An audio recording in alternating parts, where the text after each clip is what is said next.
Hello student, welcome to our channel Gyan contributor. तो आज की इस वीडियो में हम लोग पढ़ेंगे हिस्ट्री का चैप्टर 7 उसका पार्ट 3। ठीक है, चैप्टर 7 के ऊपर, हिस्ट्री का चैप्टर 7 के ऊपर मैंने और दो वीडियो बना के रखा है, पार्ट 1 और पार्ट 2। आज इसका हम लोग पार्ट 3 करेंगे। पार्ट 1 में मैंने आपको बताया था कि different types of freedom movement में, ठीक है, औरतों का क्या रोल रहा, औरतों का क्या कॉन्ट्रीब्यूशन रहा। ठीक है, जैसे कि एंटी पार्टीशन ऑफ बंगाल हो गया, non cooperation movement, quit India movement, civil disobedience movement, arm revolutionary movement और इंडियन नेशनल आर्मी में औरतों का क्या रोल रहा, ये मैंने पार्ट 1 में आपको बताया था।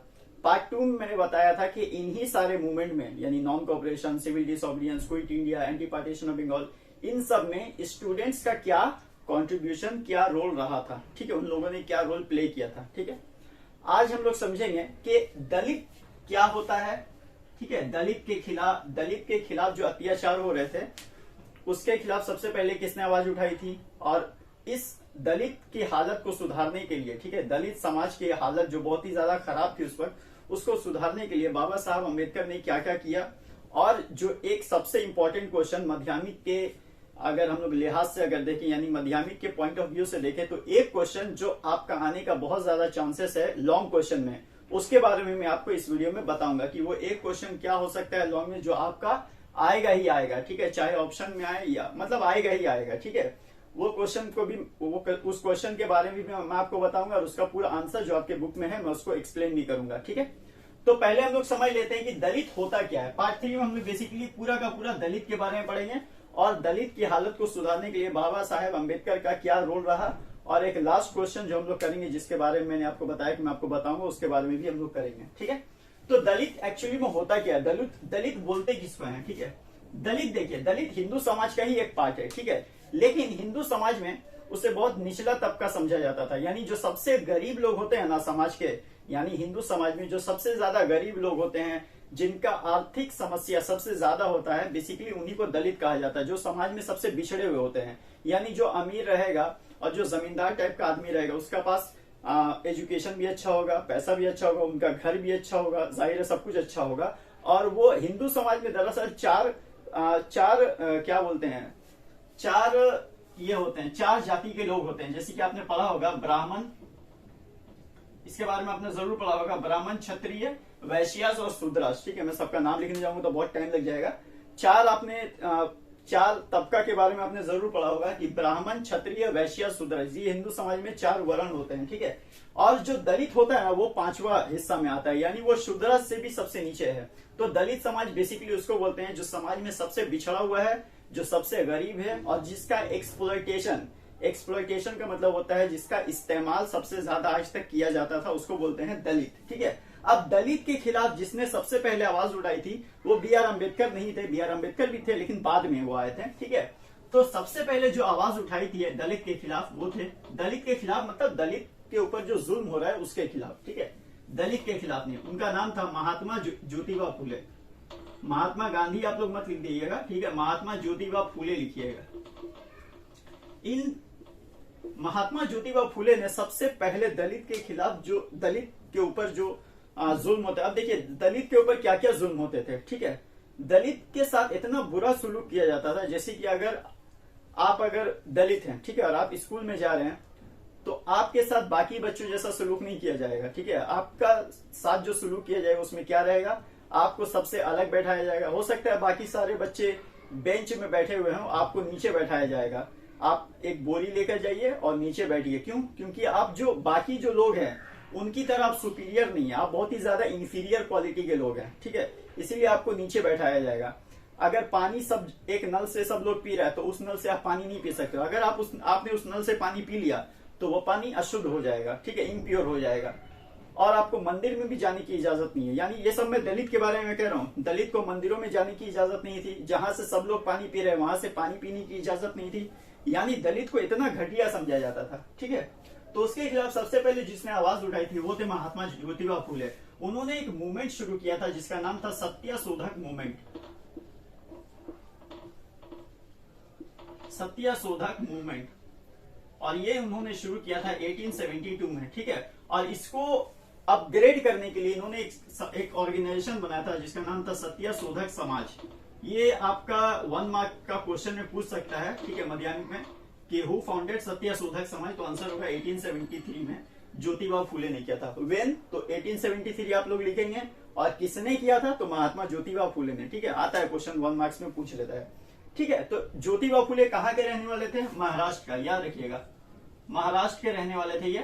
और बाबा साहब अम्बेडकर भी महाराष्ट्र के थे, लेकिन फर्क सिर्फ इतना है कि ज्योतिबा फूले पहले थे और बाबा साहब अम्बेडकर बाद में आए थे। ठीक है, क्योंकि उनका जन्म ही 1891 में हुआ था बाबा साहब अम्बेडकर का, और ये हम लोग बात करें 1873 की। ठीक है, तो इतना आप लोग समझ के रखिए कि दलित के लिए जो सबसे पहले आवाज जिसने उठाई थी वो थे महात्मा ज्योतिबा फूले।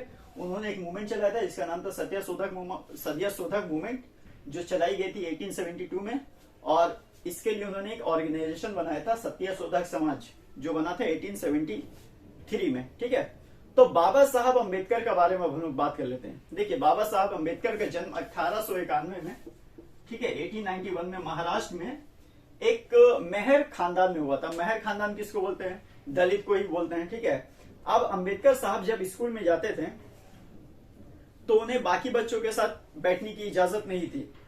अगर वो स्कूल चले गए, उन्हें प्यास लगी, तो उनके लिए पीने के लिए एक अलग मटका रखा जाता था। यानी बाकी बच्चे लोग तो नल से पानी पी रहे हैं, लेकिन उनके पीने के लिए नल नहीं था, उनके पीने के लिए एक अलग से मटका रखा जाता था। आप आज, अच्छा, मटके को वो छू भी नहीं सकते हैं। अगर उन्होंने गलती से मटके को छू दिया तो मटका अशुद्ध हो जाएगा, नापाक हो जाएगा। ठीक है, छुतहरा हो जाएगा जिसको कहा जाता था। तो उसको आप पानी पिलाएगा कैसे, प्यून दरमान जो होता है वो मटके को ऐसे करके गिराएगा और उसको ऐसे करके पीना है। ठीक है, तो ये इतना खराब था, और मंदिरों में भी जाने की इजाजत नहीं थी। उनका हिंदू समाज में कहना था कि अगर मंदिर में ये चले गए ये दलित, तो भगवान हम सबसे नाराज हो जाएंगे। ठीक है, क्योंकि भगवान दलित को नहीं देखना चाहते। असल में अगर देखा जाए तो दलित हिंदू समाज का ही हिस्सा थे। तो दलित एक्चुअली में कुछ होता नहीं है। जो सबसे गरीब तबका के लोग होते हैं ना, उन्हें दलित कह दिया जाता है। दलित एक्चुअली में देखिएगा आप तो ऐसा कोई हम लोग को मानना नहीं चाहिए, क्योंकि सब के सब इंसानी है, सबके अंदर लाल खून ही रहता है, सबके अंदर वही दिल है। मान लीजिए आप कोई ब्राह्मण समाज का कोई आदमी है, ठीक है, वो ब्राह्मण जात का है, और उसका एक्सीडेंट हो जाता है या उसका किडनी फेल हो जाता है। तो अगर एक्सीडेंट हो जाता है और उसे खून की जरूरत है, और अगर उसका खून किसी निचली जाति के लोग से अगर मैच हो जाता है और उसे खून की सख्त जरूरत है, अगर उसे खून नहीं दिया गया तो ये मर जाएगा। तो अगर निचला तबका कोई लोग है, मान लीजिए दलित है और ये ब्राह्मण है, अब ब्राह्मण को खून की जरूरत है, अगर दलित ने खून दे दिया तो क्या उसका खून मैच नहीं हो रहा है? तो क्या दोनों को अलग बनाया है भगवान ने? ऐसा तो कुछ है नहीं। ठीक है, तो एक दलित का खून ब्राह्मण के काम आ सकता है, एक दलित का किडनी या लीवर ब्राह्मण के काम आ सकता है। तो ऐसा कुछ होता नहीं है। जो सबसे गरीब लोग होता है उसी को दलित मान लिया जाता है, बिछड़ा हुआ मान लिया जाता है, और लोग उसे निचला तबका का लोग कहते हैं। ठीक है, अब देखिए, बाबा साहब अम्बेडकर ने जब वो बड़े हुए, पढ़ाई लिखाई उन्होंने कोलंबिया यूनिवर्सिटी में किया। जाहिर उनके पास पढ़ने के लिए तो पैसा था नहीं। ठीक है, तो उस वक्त एक राजा थे, उस राजा का नाम मेरे को याद नहीं आ रहा है, उस राजा ने उनका स्कॉलरशिप उनको प्रोवाइड किया था। ठीक है, बाबा साहब अम्बेडकर को वहां के राजा ने एक स्कॉलरशिप उनको दिया था, और उस स्कॉलरशिप की मदद से बाबा साहब अम्बेडकर कोलंबिया यूनिवर्सिटी से पढ़कर आए थे। लेकिन पढ़कर आने के बाद भी, इतनी सारी पढ़ाइयां, इतनी सारी डिग्री हासिल करने के बाद भी उनके साथ वही सारा सुलूक किया गया जो उनके साथ बचपन में किया जाता था। ठीक है, और एक मूवमेंट था चौधर लेक मूवमेंट, आपने जरूर इसके बारे में पढ़ा होगा, चौधर लेक मूवमेंट।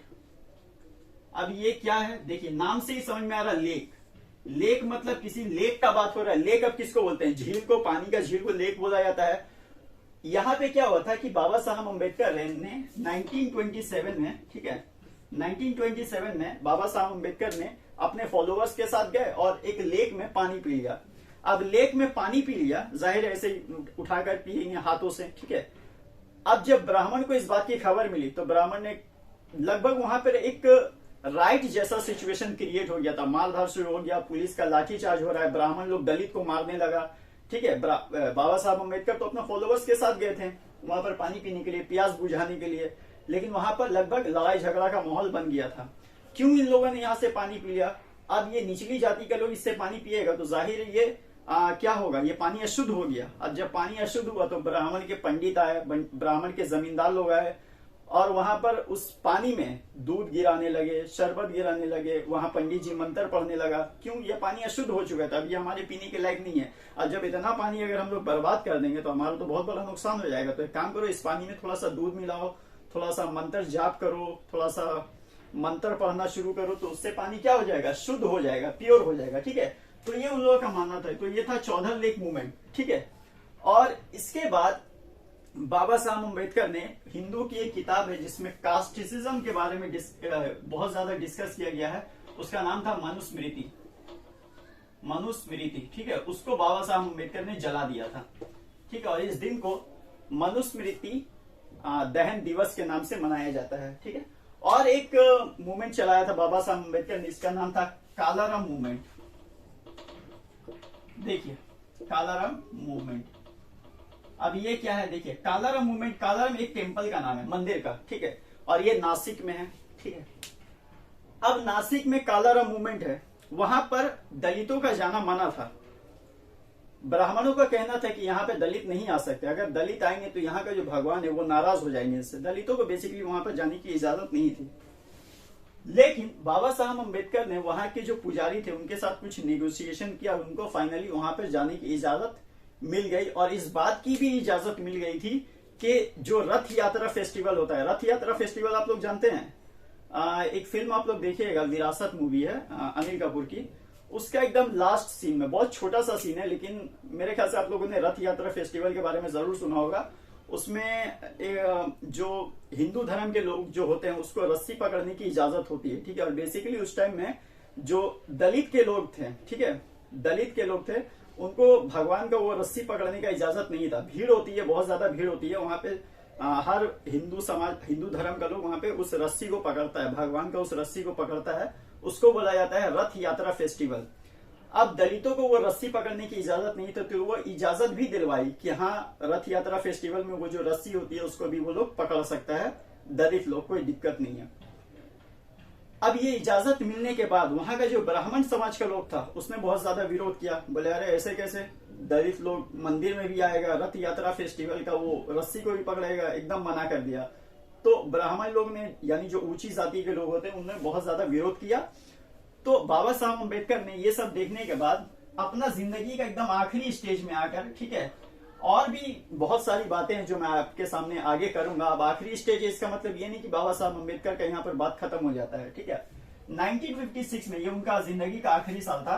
14 अक्टूबर, ठीक है, 14 अक्टूबर 1956 को बाबा साहब अम्बेडकर और उनके जो लाखों फॉलोअर्स थे, यानी जो लाखों दलित थे, उन लोगों ने हिंदू समाज को छोड़कर बुद्ध धर्म को अपना लिया था। ठीक है, बुद्धिज्म को उन्होंने तस्लीम कर लिया था, एक्सेप्ट कर लिया था।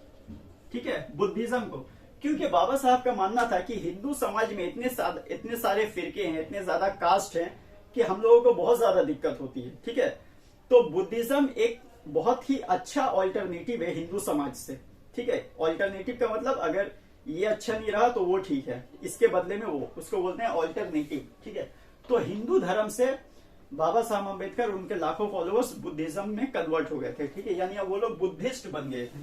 और 1956 ही वो साल था जिस साल बाबा साहब अम्बेडकर का देहांत हो गया था, दिसंबर के महीने में। ठीक है, तो ये था बाबा साहब अम्बेडकर का बारे में कुछ मूवमेंट, और इसको हम लोग महाल सत्याग्रह भी कहते हैं। ठीक है, इसको चौधर लेक मूवमेंट को महाल सत्याग्रह भी कहा जाता है। ठीक है, महाल सत्याग्रह, अगर आ जाए क्वेश्चन की महाल सत्याग्रह किसको बोलते हैं, तो आप लोग चौधर लेक मूवमेंट के बारे में बताएगा। और कालाराम टेम्पल एक था मूवमेंट। ठीक है, तो जैसा कि मैंने कहा था कि मैं आपको एक ऐसा इंपॉर्टेंट क्वेश्चन के बारे में बताऊंगा, लॉन्ग क्वेश्चन। ठीक है, जो आपका माध्यमिक एग्जामिनेशन में आने का जिसका बहुत ज्यादा चांस है लॉन्ग क्वेश्चन में। ठीक है, शॉर्ट नहीं, शॉर्ट तो जब मैं इसकी बात करूंगा तो इससे भी बहुत सारा शॉर्ट कवर हो जाएगा। ठीक है, लेकिन जहां तक बात है लॉन्ग की, तो ये क्वेश्चन बहुत ज्यादा इंपॉर्टेंट है, इसको आप देख ले। पूरा चैप्टर में अगर कोई लॉन्ग क्वेश्चन इंपॉर्टेंट है तो वो यही क्वेश्चन है। ठीक है, और यही क्वेश्चन आपका लॉन्ग में आएगा भी। ठीक है, माध्यमिक में क्वेश्चन है Gandhi ji and Ambedkar controversy on rights of the Dalit people, यानी कि दलित पीपल का राइट को लेकर गांधी जी और अम्बेडकर साहब का बीच में जो नजरिया था, जो आइडियोलॉजी थी, उसके बीच में क्या कॉन्फ्लिक्ट था, क्या कॉन्ट्रोवर्सीज था दोनों के बीच में। गांधी जी और बाबा साहब अम्बेडकर दोनों ही दिग्गज फ्रीडम फाइटर हम लोग जानते हैं, लेकिन दोनों का सोच में ना बहुत ज्यादा का फर्क था। ठीक है, अब देखिए जैसे कि मैंने कहा कि दलित पीपल जो था वो बहुत ही ज्यादा पिछड़ा तबका का था, डिप्रेस क्लास था। तो जाहिर है अगर डिप्रेस क्लास का अगर जो फेवर है, ठीक है, जो अगर सपोर्ट अगर एक ही आदमी करेगा सिर्फ बाबा साहब अम्बेडकर, तो बताइए कि दलित को क्या उनका हक कभी मिल सकता है? नहीं मिल सकता है। मिल सकता है लेकिन उसके लिए भी बहुत ज्यादा कोशिश करना पड़ेगा। जब तक दलित का कोई आदमी, दलित में से ही कोई आदमी जब तक पॉलिटिक्स में नहीं आएगा, यानी उसका कोई नेता नहीं होगा जो उसका सपोर्ट कर सके, तो बताइए दलित का जो हालत है वो कैसे सुधरेगा? जाहिर है उसका कोई आदमी, उसी में से कोई एक नेता पॉलिटिक्स में होना चाहिए, कोई एक या बहुत सारा, जितना भी उसका लिए सीट्स रिजर्व किया जाए, है ना। आज भी रिजर्वेशन है, उस टाइम से रिजर्वेशन चलता आ रहा है, ठीक है। तो दलित का अगर कोई आदमी जब तक पॉलिटिक्स में नहीं रहेगा, तो बताइए दलित लोग का जिंदगी कैसे सुधरेगा, ठीक है। तो इसका शुरुआत होता है सबसे पहले, देखिए अभी मैं आपको बताऊंगा कि दलित कब कैसे पॉलिटिक्स में आया, लेकिन मैं आपको थोड़ा सा बैकग्राउंड से लेकर चलता हूं ताकि चीजें आपको ठीक से समझ में आ सकें, ठीक है। इसका शुरुआत होता है 1906 में। देखिए भारत जो है ना, वो उसमें बहुत सारा मजहब का लोग रहता है, खासकर आजादी से पहले की मैं बात कर रहा हूँ, 1947 से पहले 1906 की मैं, उस टाइम हिंदू मुस्लिम, जाहिर है पाकिस्तान अलग नहीं हुआ था, हिंदू मुस्लिम सिख एंग्लो इंडियंस यूरोपियन सब यहाँ पे रहते थे भारत में, ठीक है। तो दलित का जो पॉलिटिक्स में आने का जो शुरुआत हुआ वो 1906 से शुरू हुआ, ठीक है। हम लोग जानते हैं ना, इंडियन नेशनल कांग्रेस 1885 में बना, इंडियन नेशनल कांग्रेस, ठीक है। अब कांग्रेस में सारे के सारे हिंदू नेता, कुछ मुस्लिम्स भी थे, खैर। तो 1906 में मुस्लिम लीग बना था। मुस्लिम लीग क्या है? मोहम्मद अली जिन्ना जो पाकिस्तान का जो पार्टी था, वही पार्टी उस वक्त मुस्लिम लीग था, ठीक है। तो 1906 में मुस्लिम लोग का जो बड़े बड़े लीडर थे, जाहिर है सारे के सारे मुस्लिम ही होंगे, मुस्लिम सारे के सारे पहुंचे अंग्रेज के पास और अंग्रेज से कहने लगे कि लेजिस्लेटिव असेंबली, ठीक है, प्रोविंशियल लेजिस्लेटिव असेंबली और सेंट्रल लेजिस्लेटिव असेंबली में हमारा तो कोई आदमी है नहीं। अब ये प्रोविंशियल और लेजिस्लेटिव सेंट्रल क्या होता है उसको समझिए। देखिए उस टाइम जो प्रोविंशियल लेजिस्लेटिव असेंबली, ठीक है, और सेंट्रल लेजिस्लेटिव असेंबली मुस्लिम अंग्रेज के पास, यानी मुस्लिम लीग के पास, मुस्लिम लीग के जो लोग थे वो 1906 में अंग्रेजों के पास जाकर कहने लगे कि हमारा तो कोई आदमी ना सेंट्रल लेजिस्लेटिव असेंबली में है ना प्रोविंशियल लेजिस्लेटिव असेंबली में, तो हमारा जो आदमी है वो पॉलिटिक्स में आएगा कैसे? तो अंग्रेजों ने इसके ऊपर सोच विचार करने के बाद 1909 में, आप लोगों ने जरूर पढ़ा होगा, मिंटो मॉर्ले रिफॉर्म्स बनाया। मॉन्टे मिल्लो रिफॉर्म्स के जरिए मुस्लिम्स का ये मांग था, ये डिमांड था कि हमारा भी कोई आदमी पॉलिटिक्स में होना चाहिए, हम में से कोई एक नेता वहां पॉलिटिक्स में होना चाहिए जो हमको सपोर्ट करेगा। जाहिर है हिंदू तो हमें सपोर्ट करेंगे नहीं, उस वक्त मेजोरिटी हिंदू थी, आज भी मेजोरिटी हिंदू ही है, ठीक है। तो मुस्लिम्स का ये कहना था, मुस्लिम लीग पार्टी का ये कहना था कि हमारा कोई आदमी पॉलिटिक्स में तो है नहीं जो हमें सपोर्ट करेगा, हमारी जिंदगी को सुधारेगा। तो अंग्रेजों ने 1906 में किया गया बात को 1909 में मान लिया। अब मिंटो मॉर्ले मिंटो रिफॉर्म्स बनाया, मॉर्ले मिंटो या मिंटो मॉर्ले, उनको याद नहीं आ रहा, ठीक है। मॉर्ले मिंटो रिफॉर्म्स बनाया 1909 में, जिसके जरिए क्या हुआ, मुसलमानों का ये मांग था, ठीक है, मुस्लिम लीग का ये मांग था कि हमारा सेपरेट इलेक्ट्रोड होना चाहिए। देखिए सेपरेट इलेक्ट्रोड क्या है, बहुत लंबा लेक्चर है, थोड़ा ध्यान से सुन लीजिए, ठीक है। सेपरेट इलेक्टोरेट, अब ये सेपरेट इलेक्टोरेट क्या होता है? देखिए मान लीजिए कोई एक एरिया है, ठीक है, यहाँ पे चुनाव होना है, यहाँ पे बहुत सारे लोग रहते हैं, ठीक है। अब यहाँ जो बहुत सारे लोग हैं, इसमें हिंदू भी है, मुस्लिम भी है, दलित भी है, सिख भी है, ईसाई भी है, यूरोपियंस भी है, एंग्लो इंडियंस भी है, ठीक है, इस एरिया में। लेकिन जहां तक अगर हम लोग बात करेंगे कि मुस्लिम सेपरेट इलेक्ट्रोड की, तो यहाँ पर क्या होगा, जैसे मान लीजिए मुस्लिम का कोई कैंडिडेट यहाँ पे खड़ा हुआ, ठीक है, मुस्लिम का कोई कैंडिडेट यहाँ पे चुनाव लड़ रहा, लेकिन इसको वोट कौन देगा पता है? यहाँ के हिंदू नहीं देंगे, सिख नहीं देंगे, ईसाई नहीं देंगे, यहाँ पर इस मुस्लिम नेता को वोट भी सिर्फ मुस्लिम लोग ही देगा। क्यों? क्योंकि ये जो एरिया है, यहाँ पर जो आबादी है वो मुस्लिम की ज्यादा है, या ये जो एरिया है ना, ये मुस्लिम मेजोरिटी एरिया है, मुस्लिम मेजोरिटी एरिया। ये अभी मैं आपको समझा रहा हूं कि सेपरेट इलेक्टोरेट होता क्या है। इलेक्टोरेट का मतलब होता है वोट डालने वाले लोग, जो लोग वोट डालते हैं उसे इलेक्टोरेट कहा जाता है। तो सेपरेट इलेक्टोरेट का मतलब होता है कि मान लीजिए कोई एरिया है जो मुस्लिम मेजोरिटी वाला एरिया है, यानी वहां पर मुस्लिम्स की तादाद ज्यादा है और वहां पर कोई मुस्लिम का ही नेता खड़ा होगा, लेकिन वोट डालने का हक सबको नहीं होगा। वोट डालने का हक सिर्फ और सिर्फ वहां के मुस्लिम आबादी को होगा, यानी वहां उस एरिया में जो मुस्लिम लोग रहते हैं वोट सिर्फ वही डाल सकते हैं, हिंदू नहीं डाल सकता है, सिख नहीं डाल सकता है, ईसाई नहीं डाल सकता है, ठीक है। इसको बोलते हैं सेपरेट इलेक्टोरेट। तो मुस्लिम्स को पॉलिटिक्स में आने का इजाजत कब मिला? 1909 में, ठीक है। अब देखिए मुस्लिम जब आ गया, हिंदू तो था ही, ठीक है, इंडियन नेशनल कांग्रेस में मुस्लिम भी अब आ गया। अब जो सिख है, ईसाई है, एंग्लो इंडियंस है, यूरोपियंस है, उनको भी मौका मिल गया बोलने का अंग्रेजों को। तो अंग्रेजों ने उनकी भी बात मान ली कि चलो, तो 1919 में उसने बनाया मॉन्टेगो चेम्सफोर्ड रिफॉर्म, ठीक है, मॉन्टेगो चेम्सफोर्ड रिफॉर्म, ठीक है। 1919 में यह जब बना मॉन्टेगो चेम्सफोर्ड रिफॉर्म, तो उस 1919 के इसमें सिख, ईसाई, एंग्लो इंडियंस और यूरोपियंस, उनको भी पॉलिटिक्स में आने का इजाजत मिल गया, उनको भी सेपरेट इलेक्टोरेट का इजाजत मिल गया, ठीक है। अब इसको ध्यान से समझिएगा, क्योंकि जब तक बैकग्राउंड नहीं समझेंगे तब तक समझ में नहीं आएगा। यहां मुस्लिम को मिल गया सेपरेट इलेक्टोरेट, यहां पर सिख, ईसाई, हिंदू तो पहले से था, ठीक है, हिंदू मुस्लिम हो गया। अब सिख, ईसाई, एंग्लो इंडियंस और यूरोपियंस को 1919 में मॉन्टेगो चेम्सफोर्ड रिफॉर्म के मुताबिक मिला, चेम्सफोर्ड रिफॉर्म के अंडर मिला, ठीक है, 1919 में। बाकी सबको मिल गया। हिंदू तो पहले से ही मेजोरिटी में थे, ठीक है, वो इलेक्शन जीत भी रहे थे। 1909 में मुस्लिम्स आ गए, मुस्लिम्स का सेपरेट इलेक्टोरेट होने लगा। 1919 में हिंदू, सिख, ईसाई, यूरोपियंस, एंग्लो इंडियंस, इन सबको भी सेपरेट इलेक्टोरेट का अधिकार मिल गया। सेपरेट इलेक्टोरेट क्या होता है उसको भी मैंने समझा दिया। अब सवाल ये था कि दलित कैसे आएंगे। तो देखिए, दलित का एक ही सपोर्टर था उस वक्त, बाबा साहब भीमराव अंबेडकर, ठीक है। महात्मा गांधी भी थे, लेकिन उनका नजरिया थोड़ा सा अलग था। कैसे था वो मैं आपको बताऊंगा अभी। तो अंबेडकर साहब भी पहुंचे अंग्रेजों के पास, सर जॉन साइमन, जो उस वक्त साइमन कमीशन चला रहे थे, आपने उन्हें पढ़ा होगा। तो साइमन कमीशन उस वक्त आया था 1928 में, ठीक है। तो साइमन कमीशन के पास गया बाबा साहब अंबेडकर और कहा कि जब सबको सेपरेट इलेक्टोरेट दिया जा रहा है तो क्या डिप्रेस क्लास को नहीं दिया जाएगा? आपने मुस्लिम्स को दिया, सिख को दिया, ईसाई को दिया, यूरोपियंस और यहां तक के एंग्लो इंडियंस को भी दिया, तो क्या डिप्रेस क्लास इसके लायक नहीं है? क्या डिप्रेस क्लास को ये नहीं मिलना चाहिए? क्या डिप्रेस क्लास इसको डिजर्व नहीं करते कि आप उन्हें भी सेपरेट इलेक्टोरेट दे? उनका भी एक, उनमें से एक नेता उनका भी चुनकर आए, उनको भी जिंदगी सुधरे।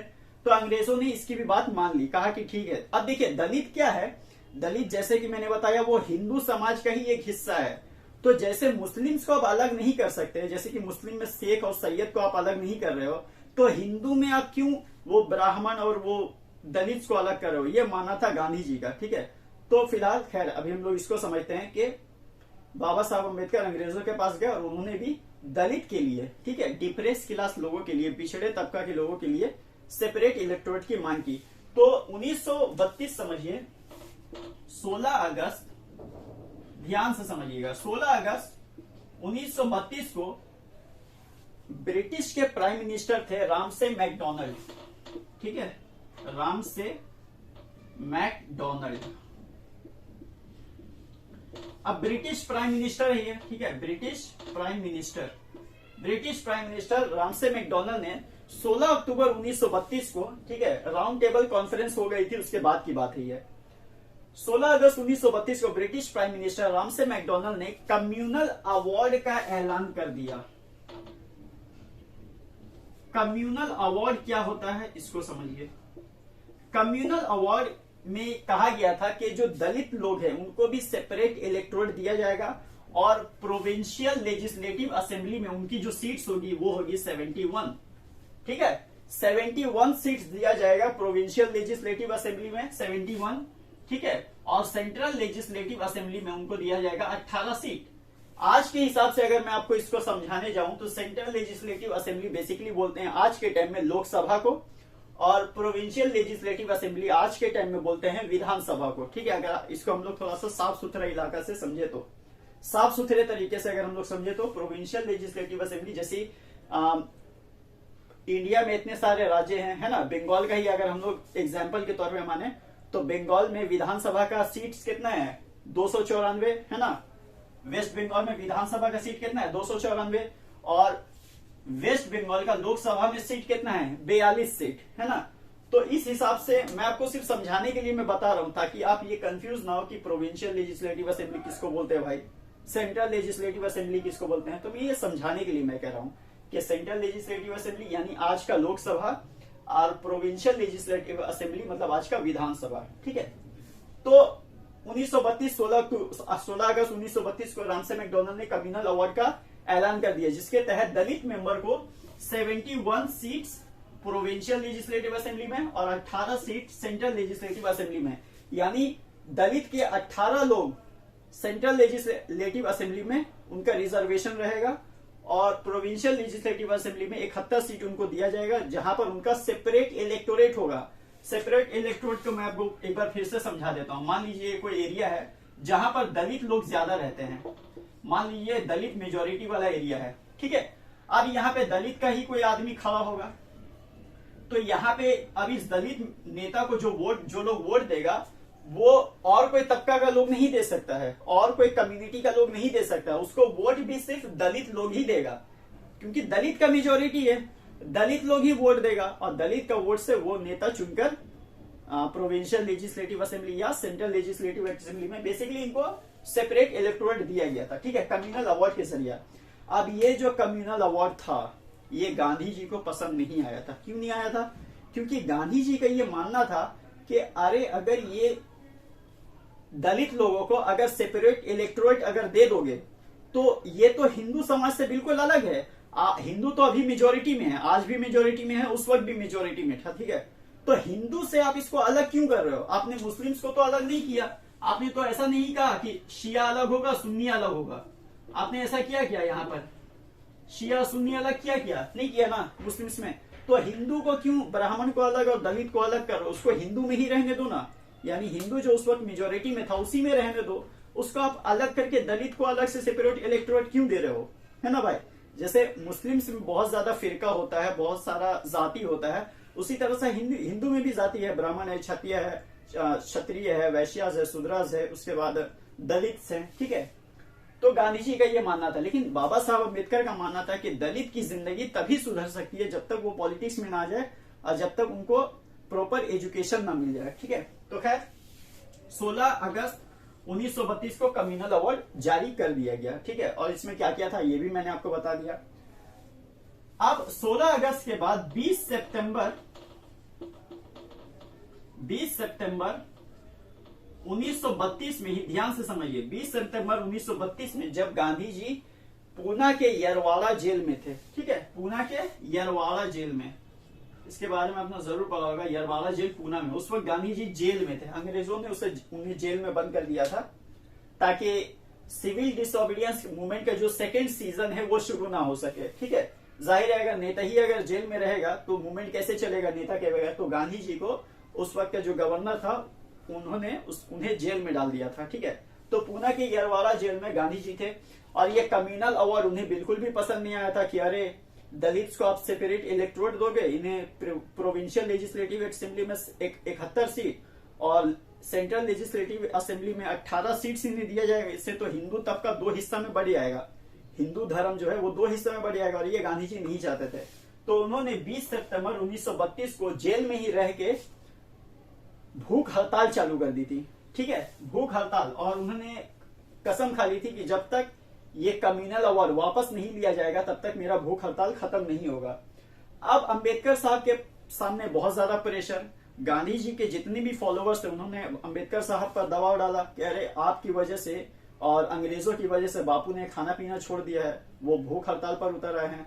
तो अब 20 सितंबर से 24 सितंबर के बीच में जब अंबेडकर साहब के पास बहुत ज्यादा प्रेशर बढ़ने लगा, ठीक है, 20 से 24 4 दिन के टाइम में अंबेडकर साहब के ऊपर बहुत ज्यादा प्रेशर पड़ने लगा बापू को लेकर कि अरे तुम्हारे वजह से बापू ने अन्न त्याग दिया है, खाना पीना नहीं खा रहे, भूख हड़ताल पे उतर आए हैं, तो इस कम्युनल अवार्ड को वापस ले लो। और तो उन लोगों ने अंग्रेजों के ऊपर बहुत ज्यादा इल्जाम लगाया। तो अंग्रेजों ने कहा कि देखो इस सब चीजों के लिए तुम हमें जिम्मेदार नहीं ठहरा सकते हो, यह हमने अंबेडकर के कहने पर किया है, उसने ही कहा था, वो दलित का नेता है। अंबेडकर साहब क्या थे? दलित के नेता थे। तो वो दलित का नेता है, उसने डिमांड किया, जैसे मुस्लिम लीग ने मुझसे डिमांड किया तो मैंने उन्हें मिंटो मॉर्ले रिफॉर्म्स के जरिए उन्हें सेपरेट इलेक्टोरेट दे दिया। यूरोपियन, सिख, ईसाई इन सब ने जब डिमांड किया तो हमने उनके लिए मॉन्टेगो चेम्सफोर्ड बना दिया। दलित के नेता अंबेडकर ने जब इसका डिमांड किया तो हम लोगों ने कम्युनल अवार्ड बना दिया। तो अब हमें क्या कह रहे हो, जो कहना है अम्बेडकर साहब को कहो जाकर। तो अम्बेडकर साहब के ऊपर बहुत ज्यादा दबाव पड़ने लगा। तो 24 सितंबर 1932, ठीक इसके 4 ही दिन बाद वो जेल में गांधी जी से मिलने के लिए गए। और गांधी जी से जब मिलने के लिए गए तो उन्होंने कहा कि आप हमें बहुत ज्यादा धर्म संकट में डाल रहे हैं, प्लीज इसे भूख हड़ताल को खत्म कर दिए। लेकिन गांधी जी किसी तरह से मानने को तैयार नहीं थे। तो मजबूरन आकर अंबेडकर साहब और गांधी जी के बीच कुछ नेगोशिएशन, कुछ सोच विचार करने के बाद दोनों में एक पैक्ट साइन हुआ, जिसे कहा जाता है पूना पैक्ट। पूना पैक्ट, जरूर आपने इसके बारे में सुना होगा। पूना पैक्ट साइन किया गया था 24 सितंबर 1932 को। अब देखिए पूना पैक्ट क्या था, इसको समझिए। कम्युनल अवार्ड के बारे में मैंने आपको बताया, सर रामसे मैकडोनल्ड ने, ठीक है, सर रामसे मैकडोनल्ड जो कि ब्रिटिश प्राइम मिनिस्टर थे, उन्होंने 16 अक्टूबर 1932 को कम्युनल अवार्ड जारी कर दिया गया था, जिसके तहत दलित्स को रिजर्वेशन दिया जा रहा था, सेपरेट इलेक्टोरेट दिया जा रहा था, ठीक है। गांधी जी ने कहा कि पूना पैक्ट साइन करते वक्त, ठीक है, जब गांधी जी और अंबेडकर साहब दोनों पूना पैक्ट साइन कर रहे थे तो कुछ शर्तें रखी गई थी, कुछ कंडीशन रखे गए थे। क्या रखा गया था? अब देखिए ये जो कम्युनल अवार्ड है ना, जिसके तहत 71 और 18 सीट मिल रही थी दलितों को, उसका जो वैलिडिटी था वो था 25 साल, 25 साल, ठीक है। अब जब पूना पैक्ट जब साइन हुआ, ठीक है, गांधी जी के भूख हड़ताल के बाद पूना पैक्ट जब साइन हुआ 24 सितंबर 1932 को, तब क्या हुआ उसको समझिए। देखिए कम्युनल अवार्ड का वैलिडिटी मैंने आपको कितना बताया, 25 साल, लेकिन पूना पैक्ट का जो वैलिडिटी था वो था 10 साल, 10 ईयर्स, ठीक है। अब इसमें क्या क्या बदलाव हुआ उसको समझिए। कम्युनल अवार्ड का वैलिडिटी था 25 साल, इसका वैलिडिटी कितना है पूना पैक्ट का, 10 साल, ठीक है। कम्युनल अवार्ड में प्रोविंशियल लेजिस्लेटिव असेंबली में 71 सीट दिया गया था दलित को, यहां पर उसको बढ़ाकर कर दिया गया था 148 सीट। कितना कर दिया गया था, किसमें? प्रोविंशियल लेजिस्लेटिव असेंबली में 148 सीट, यानी 71 से बढ़कर 148 हो गया था, ठीक है। और सेंट्रल का जू का तू रहा था, यानी सेंट्रल लेजिस्लेटिव असेंबली में जो 18 था वो 18 ही रहेगा, ठीक है, जैसा था वैसे ही रहेगा, ठीक है भाई। विधानसभा में मेरा लोग बैठ गया और सेंट्रल लेजिस्लेटिव असेंबली में भी मेरा लोग बैठ गया है, ठीक है, यानी दलित के नेता बैठ गए हैं। लेकिन एक जो ट्विस्ट लाया गया था वो ये लाया गया था कि सेपरेट इलेक्टोरेट नहीं होगा, ज्वाइंट इलेक्टोरेट होगा, ठीक है, ज्वाइंट इलेक्टोरेट, ज्वाइंट इलेक्टोरेट। अब इसको समझिए, ज्वाइंट इलेक्टोरेट किसको बोलता है? देखिए ज्वाइंट इलेक्टोरेट किसको बोलते हैं, ज्वाइंट इलेक्टोरेट और सेपरेट इलेक्टोरेट।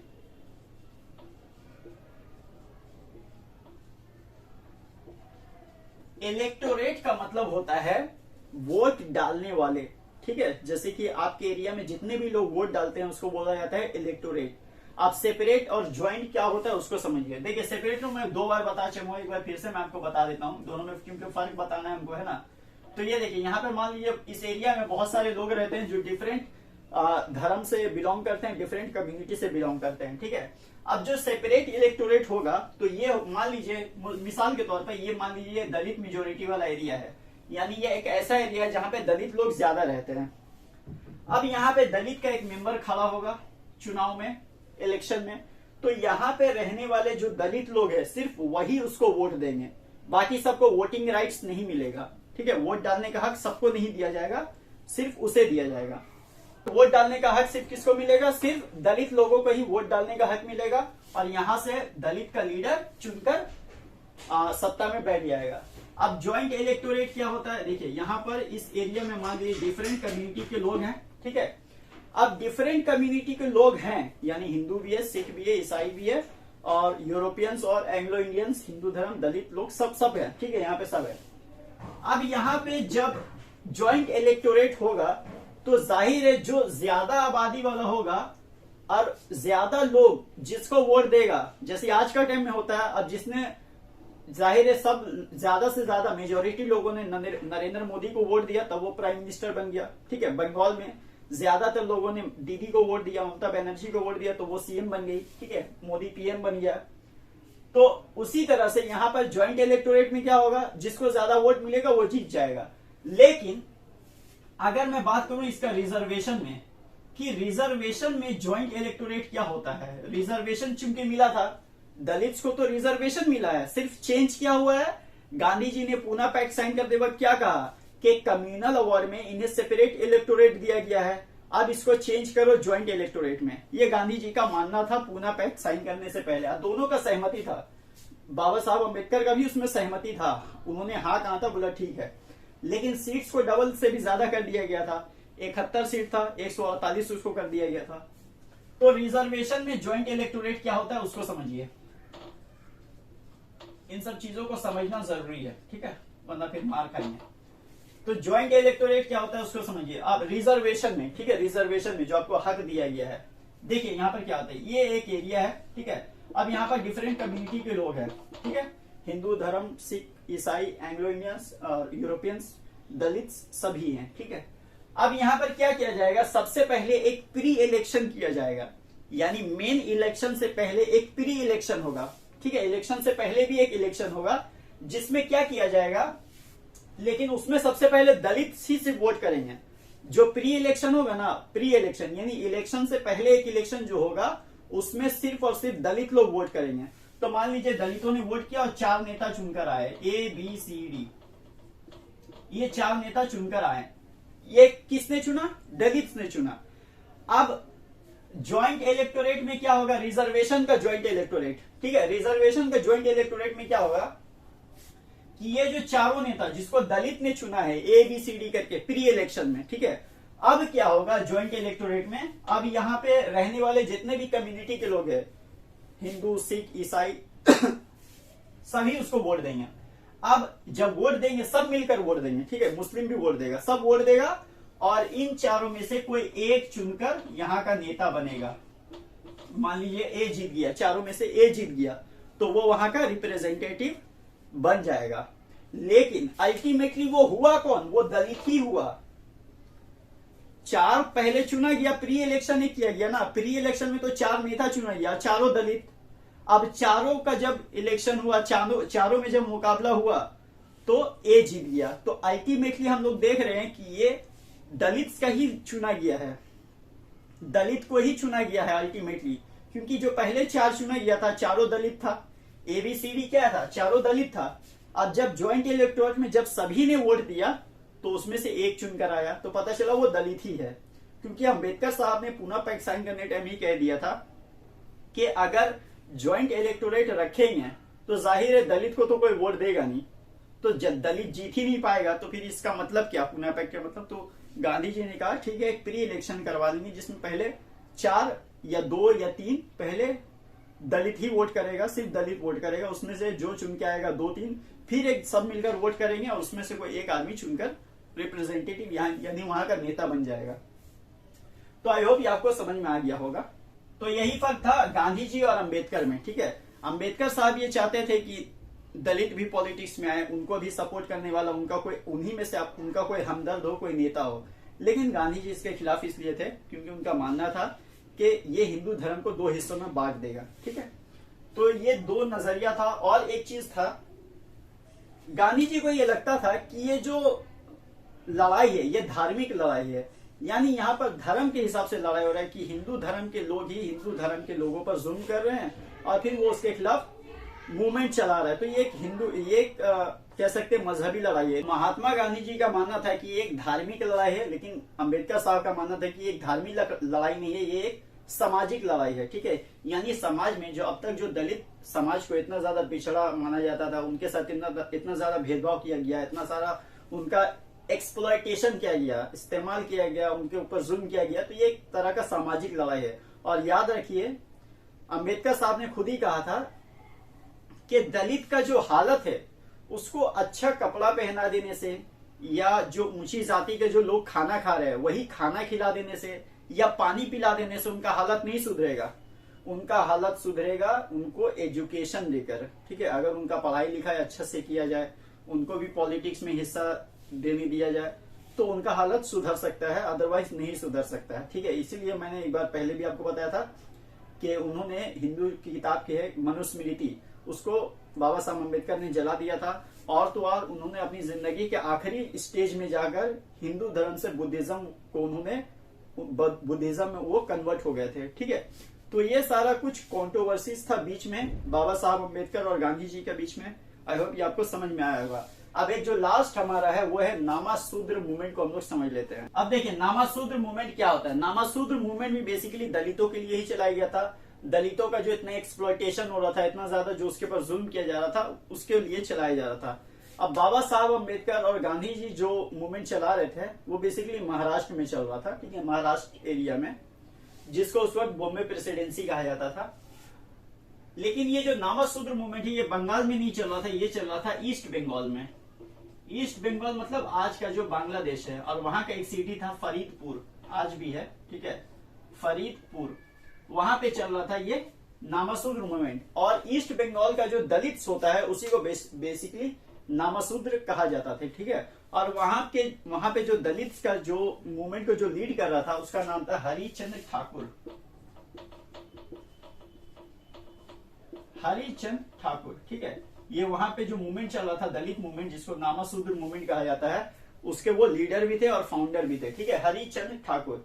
हरिचंद्र ठाकुर का ये कहना था कि देखो एक टाइम का खाना नहीं खाओगे चलेगा, लेकिन अपने बच्चे को पढ़ाओ, अपने बच्चे को एजुकेशन दो। इसकी क्योंकि जब तक वो दलित समाज एजुकेशन लेस रहेगा, ठीक है, अनपढ़ रहेगा, तब तक ये जो ऊपरी जाति के जो लोग हैं, ब्राह्मण जो लोग हैं, वो उन पर जुल्म करते रहेंगे। हालांकि दोनों एक ही धर्म से बिलोंग करते हैं, दोनों ही हिंदू धर्म से बिलोंग करते हैं। ठीक है, दोनों को ही भगवान ने बनाया है। तो हरिचंद्र ठाकुर जो थे वो वहां के मूवमेंट के लीडर थे। ठीक है, और वहां पे जो दलित थे उनको नामाशूद्र कहा जाता था, और नामाशूद्र मूवमेंट वहां पर चलाया जाता।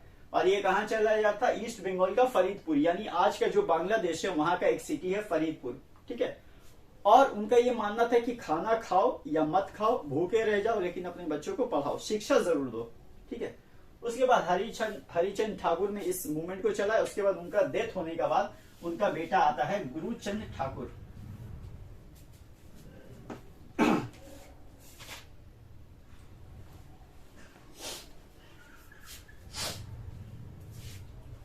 तो गुरुचंद ठाकुर कौन है? गुरुचंद ठाकुर है हरिचंद ठाकुर का बेटा। ठीक है, अब अपने पिता की तरह ये भी नामाशूद्र मूवमेंट को लीड करते हैं। और नामाशूद्र मूवमेंट को, नामाशूद्र जो था उसको पहले कहा जाता था चंडाल्स। चंडाल मतलब बैड मैन, ठीक है, खराब आदमी। तो चंडाल का नाम इन्होंने चेंज किया, बोला चंडाल नाम नहीं रहेगा, आज से इनका नाम रहेगा नामाशूद्र। ठीक है, इसीलिए इनको फादर ऑफ नामाशूद्र मूवमेंट भी कहा जाता है गुरुचंद ठाकुर को। ठीक है, तो चंडाल नाम इन्होंने चेंज किया, डिफरेंट टाइप्स का ऑर्गेनाइजेशन चलाया बहुत, और उनके फॉलोवर्स, इनके जो फॉलोवर्स थे, ठीक है, यानी नामाशूद्र मूवमेंट को मानने वाले और इनको मानने वाले जो इनके जो फॉलोवर्स थे, जो डिसिपल्स थे, उनको कहा जाता था मटुआस।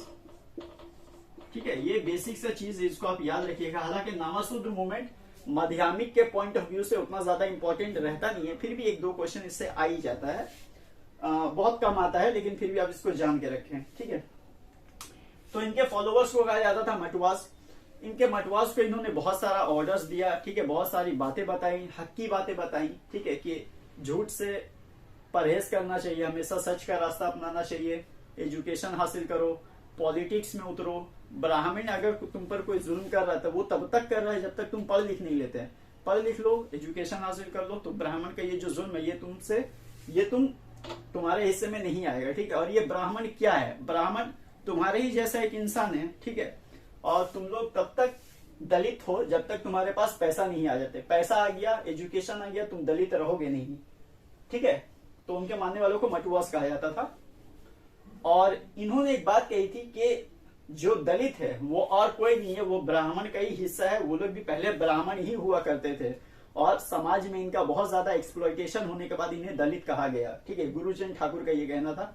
उसके बाद इन्होंने बहुत सारा ऑर्गेनाइजेशन बनाया, बहुत सारी मूवमेंट्स चलाई अपनी फॉलोवर्स को लेकर, जिन्हें मटुआस कहा जाता था। ठीक है, तो ये था नामाशूद्र मूवमेंट के लिए एक छोटा सा मैंने एक छोटा सा नोट्स आपको बताया।